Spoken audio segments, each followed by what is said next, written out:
Nako, mga sangkay, magwawala sa galit ngayon ang Vice Presidente dahil sa bago na naman pong ginawa ni Sandro Marcos.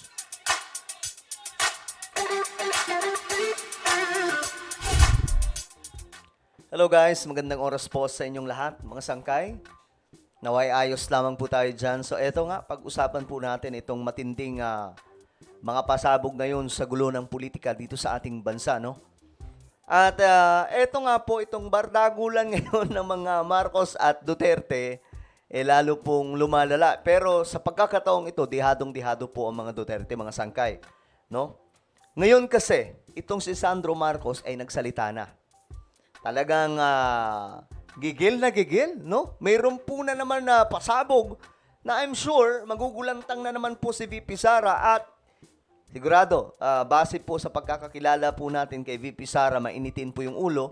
Mga sangkay, mabilis po magalit, malamang sa malamang, magwawala po siya kapag nalaman ito, no? And I'm sure, nalaman na po niya ngayon, mga sangkay. Well, anyway, bago tayo mag-umpisa, pag-subscribe po muna yung ating YouTube channel. Tayo po ay 1.4 million subscribers na at ilang tulog na lamang po. 1.5 million subscribers na po tayo at road to 2 million. So kung ikaw ay hindi pa po nakakapag-subscribe at gusto mong mapabilang sa dumaraming mga solid sangkay dito sa YouTube, ang gawin nyo lamang ay i-subscribe nyo po yung ating YouTube channel, i-click ang bell at i-click nyo po yung all. At sa mga nanonood po sa Facebook, i-follow nyo po yung ating Facebook page. Shoutout ka pala sa lahat ng mga solid sangkay, no? Mag-comment po kayo sa ibaba ng hashtag solid sangkay kasama po ang inyong mga lugar para syempre magkakilala po tayo dito. Okay, ito na mga sangkay, mainit-init. Ayan po, si Sandro Marcos ay finally nagsalita na nga po tungkol sa kanyang pagpirma, no, sa impeachment complaint. Number 1 po siya dito eh. Marami po kasi ang nagtataka, mga sangkay. Teka lang, di ba Sandro Marcos, yung tatay mo ayaw ng impeachment complaint? So bakit ikaw nag-yes? Bakit ikaw pumirma? Ikaw pa yung pinakauna. Ngayon, may mainit na sagot ang anak ng presidente. Panoorin natin. Alam naman kung sasabihin ng tao na gusto silang buhukayin yung lolo mo at itapon yung katawan sa West Philippine Sea. Sasabihin niya gusto niyang patayin ang Pangulo at ang First Lady ng aking magulang. Nako. At gusto niyang patayin ang Speaker. Ba't naman nagugulat ang tao na pipirma ako dyan? Oh, bakit daw magugulat yung tao? Kumbaga, sa dami ng sinabi na yon, magugulat ka pa ba na pipirma ako? Sabi po ni Sandro, parang nanggigigil pa no? Sa dami ng sinabi ni VP Sara, no? Sinabi na huhukayin si Apo Lakay, which is yun, para sa akin sobrang foul yun. Bakit? Abay, yun po yung pinakamagaling na naging presidente sa Pilipinas.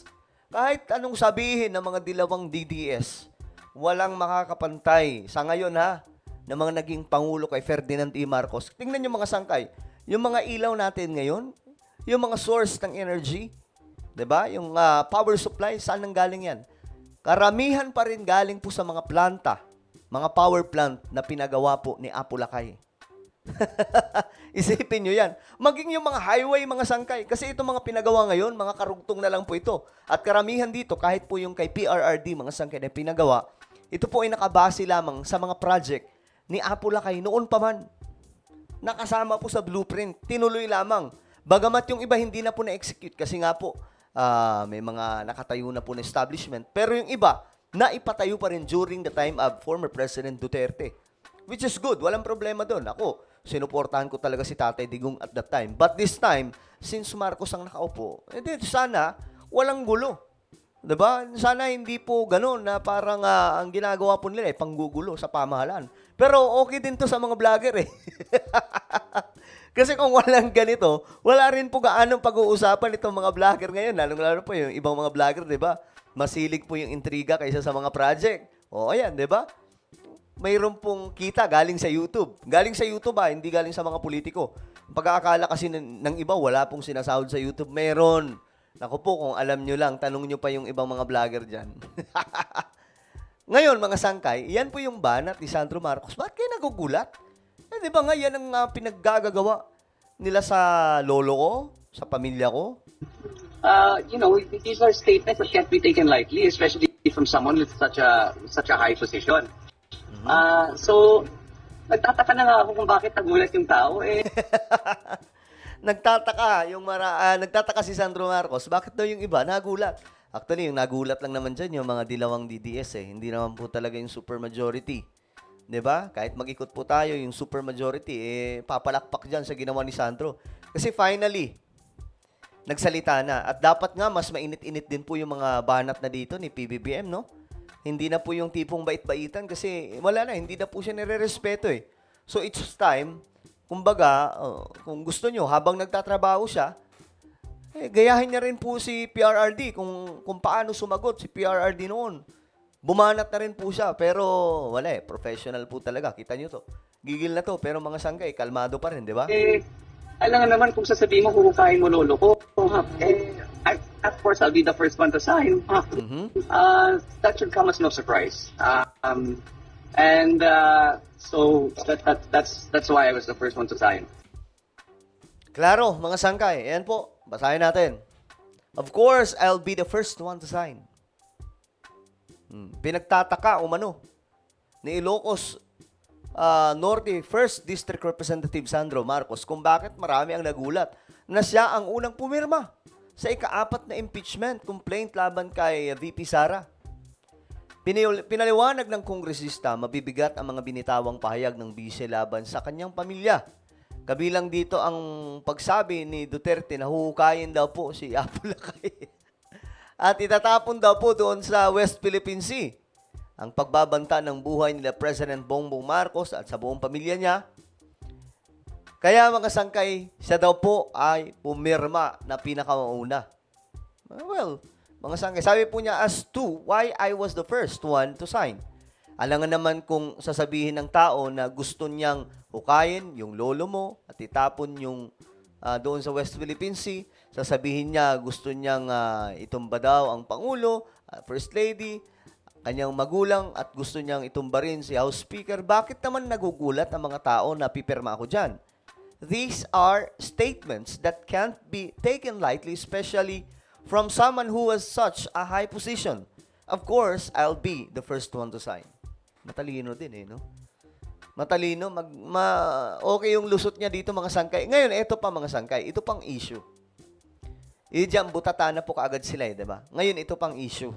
Itong sinasabi na, nagkabayaran. Yan kasi ang fake news nila ngayon mga sangkay. Di ba may mga kumakalat po na picture, tapos ginawa nila, inedit nila. Gagaling po talaga ng mga lokong yan Nag-i-edit po ng picture na may pera.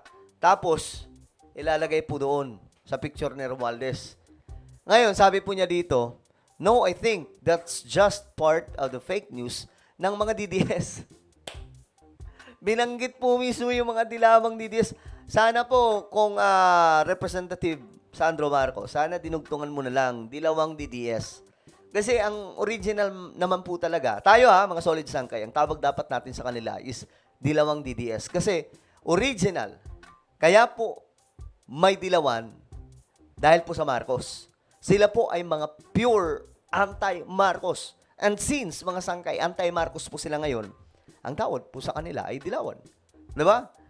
Dilawang DDS or yellow DDS. Of the fake news ng mga DDS, partiyan ng smear campaign nila to discredit the movement, you can blame them. Alam naman natin kung sino ang amo nila. But no, there is nothing offered in exchange for the signatures. I was there in the room. Ang pinag-uusapan talaga ay ang articles of impeachment. Ako, mga sangkay, di na rin po ako nagulat dyan, yung mga ganyang pakulo. Sanay na sanay po sila Di ba si PBBM nga Sumisingot daw po ng ipinagbabawal na pulburon. AI lang pala. Gumamit na lang po ng AI, hindi na po dapat ginaya na lahat. Yung tenga, yung mata, yung pagkasuklay ng buhok, yung hairstyle, diba? Napakadali lang nun sablay pa. Baka naniwala pa ako at baka naging DDS pa ako agad, di ba? Kaso hindi, sablay, mga sangkay. Hindi naman po tayo bulag para hindi po makita kaagad yung video na yun. So, eto mga sangkay, wag na po tayong, mag-iingat po talaga.